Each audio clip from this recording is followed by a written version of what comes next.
Hello YouTubers, and welcome to another episode of the Signal Box today, my model railway, and I hope you enjoy this video. Hope you're all well out there, and don't forget to hit the like and subscribe buttons, and thank you for all your comments and support. Okay, cracking on with today's video.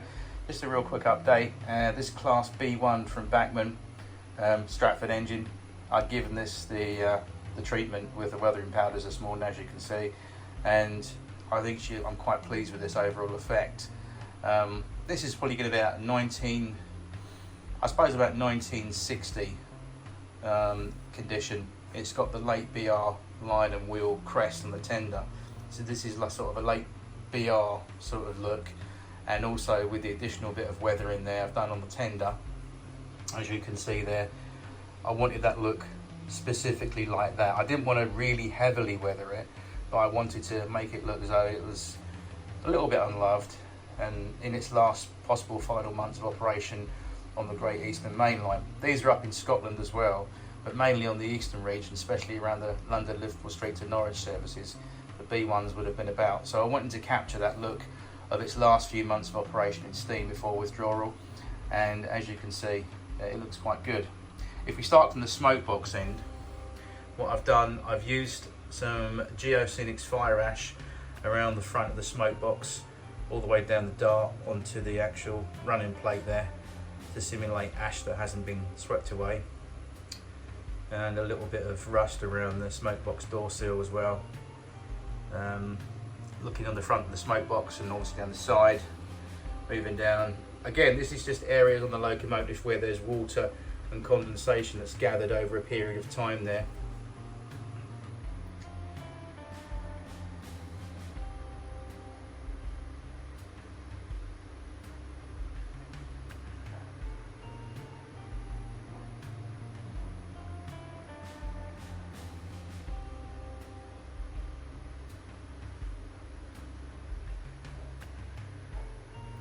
I think it looks quite nice. Again, these wheels have come to life because they're not the shiny Bachman finish. This is a Bachman model, it's not a Hornby B1, it's a Bachman B1. So this further, to me, enhances the model, makes it look a lot more lifelike. Just moving it around.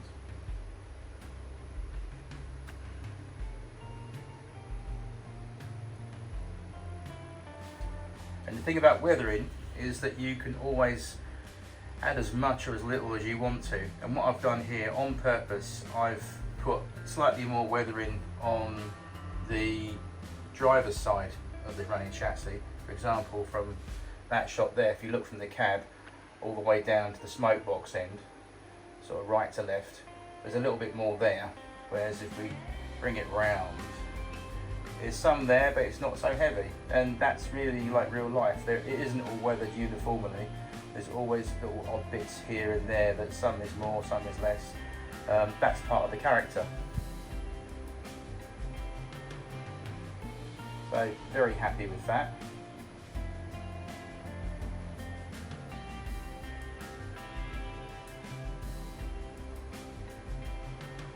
I just think this Humbrol weathering powder, specifically light rust, which I've used, it does really highlight locomotive wheels, in particular the big driving wheels on steam engines.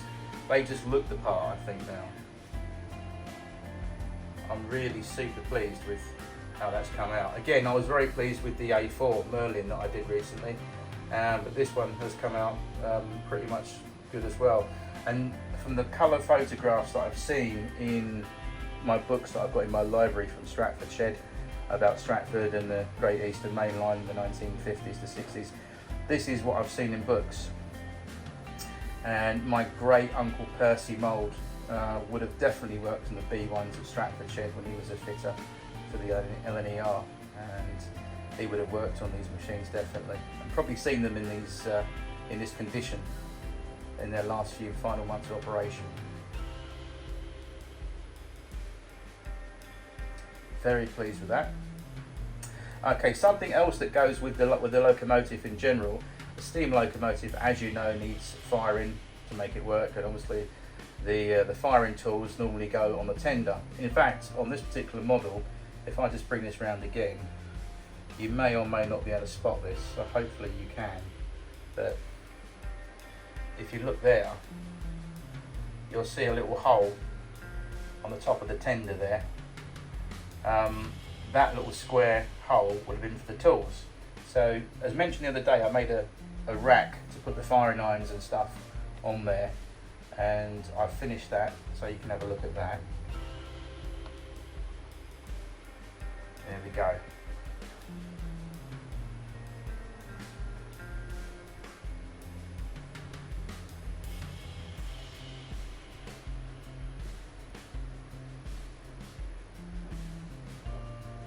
And I wanted to give it a sort of a cross between rust and where they've been really burnt in the fire, obviously, and they're covered in where the iron has obviously got very hot and it's cooled down and got very hot and it's out of shape a little bit, and there's loco ash on there and clinker and all sorts of things.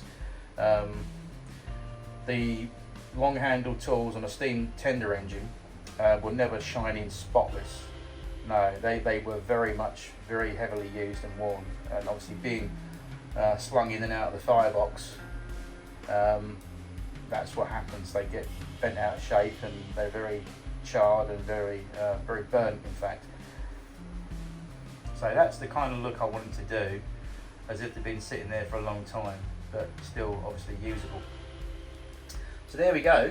There's my little bit of weathering today. I do hope you like that, and I'm quite happy with the result on my B1. So until the next video, I'll see you soon, and take care.